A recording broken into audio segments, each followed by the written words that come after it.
그럼에도 불구하고 선교사들을 뛸 듯이 기쁘게 한 것은 놀라운 보물이 그들을 기다리고 있었다는 것이니까 와갖고 번역을 어떻게 할 건가? 성서 열려라 참깨라고 외치며 수많은 보물을 훔친 알리바바도 언문 표음 문자의 존재를 발견한 언더우드와 아펜젤러보다 기쁠 수는 없었다. 그러니까 천일야화에서 아라비안 나이트에서 거기서 알리바바가 오픈 세서미 열려라 참깨 해갖고 열려서 엄청난 보물을 발견하고 기뻐했을 때도 그 기쁨도 이 언더우드나 아펜젤러가 한글이라는 게 있었구나, 언문이라는 게 있었구나를 발견했을 때 그보다는 덜 기뻤을 거다.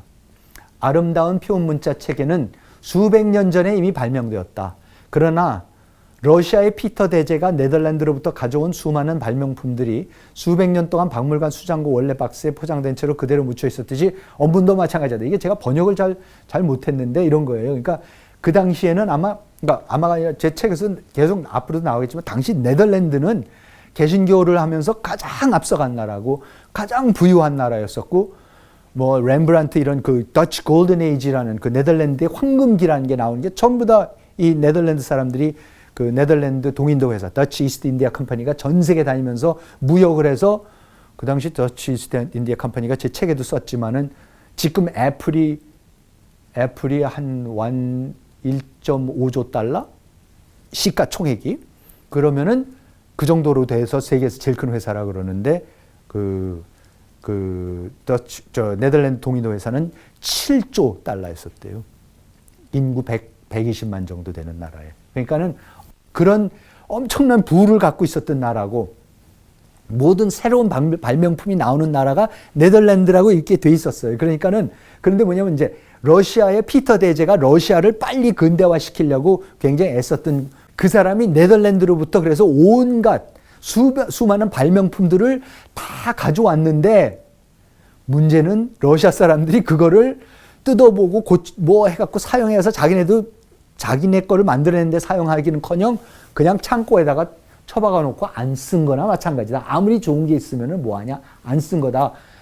조선에도 세종대왕이 아무리 이 아름다운 기가 막힌 언문을 만들어놨지만 조선의 학자들이 전부 다 처박아 놓고 피터 대제가 네덜란드 발명품들을 갖다 놨지만 수장고에 쳐놓고 아무도 안 보았듯이 꼭 그렇게 했다.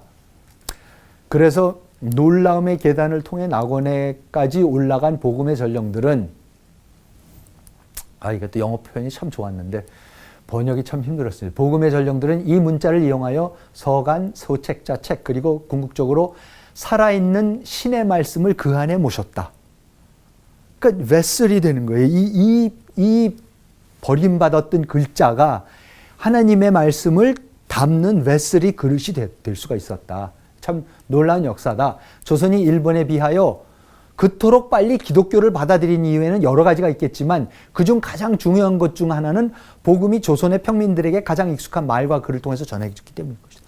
벌써 이때에 사회학적 분석을 한 거야. 왜 조선에는 기독교가 일본이나 다른 데보다도 훨씬 늦게 들어갔는데 중국이나 일본에 훨씬 먼저 선교사들이 다 왔었는데 거기에는 뿌리를 내리지 못하는데 조선에는 왜 이렇게 빨리 뿌리를 내리나 했더니 한글이 역시 결정적인 역할을 한 것 같다.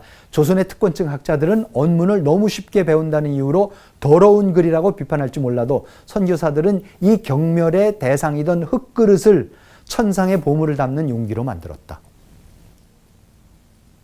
참 표현도 멋있게.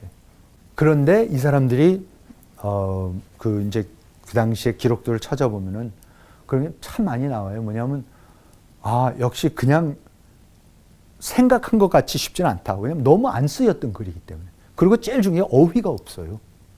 한글로 된 어휘가 없어. 명사들이 없어. 중요한 전부 다 한문이었기 때문에. 그러니까 근데 성경이라는 게 얼마나 지금 추상적인 신학적인 철학적인 역사적인 얘기들이 잔뜩 있는 건데 그거를 400년 동안 안 쓰던 글, 최초로 쓰는 글에다 담아내려고 그러니까 얼마나 힘들었겠어요. 그래서 그걸 이제 얘기를 하는 거예요. 언문과 조선의 일상어가 많은 제약을 안고 있다는 것은 사실이다. 쓰이지를 않았었으니까. 말로도 없었던 거죠. 아까 얘기했듯이 그냥 일상적인 대화하는 데만 사용을 했으니까. 중국 단어들을 섞지 않고는 학술적인 글을 쓸 수가 없다. 지금도 그렇죠, 우리가. 한국말에 있어서 태반은 중국 한문에서 오는 명사들이. 그런 의미에서 조선어는 몇 세기 전 우리의 언어, 영어나 일본어와 다를 바 없다. 심지어는 영국에서도 필사본 체계 시대에는 철자법이 아무런 의미가 없었다. 그 우리가 생각해보면 그렇잖아요.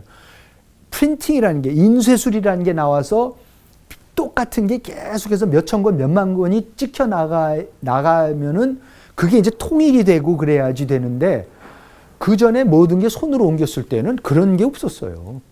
그러니까 통일된 문법이 필요 없었어. 그냥 쓰고 싶은 쓰는 사람이 지 맘대로 쓰는 거였었지.